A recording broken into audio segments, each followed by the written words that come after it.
know where I'd be without this iron. I can't really tell you when ironing originated, but I do know that the idea of using hot metal to smooth out wrinkles in clothing came from China. This here is a flat iron, also known as a sad or smoothing iron. The word sad does not mean the emotion, but rather was used for the old word solid. Blacksmiths would forge these beginning in the Middle Ages. Irons were heated by using a stove or a fire. The metal handle had to be gripped with a pad or thick rag in order to avoid being burned by the heat.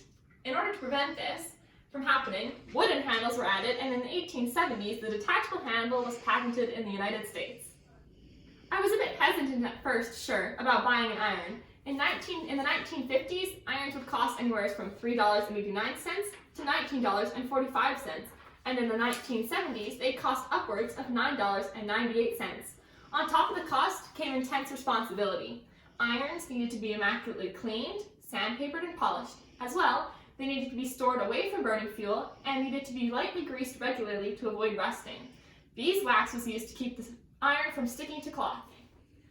The only way to know how hot an iron was through experience. Most of the time, people would spit on the iron to see how hot it was. And in Charles Dickens' story, The Curiosity Story, people would hold the iron ridiculously and dangerously close to their cheeks to test the heat.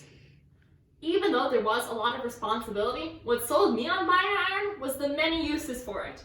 Of course, it could be used to iron clothing like I'm doing here, but it could also be used to heat a bed on really cold nights and to straighten your hair for evenings out on the town.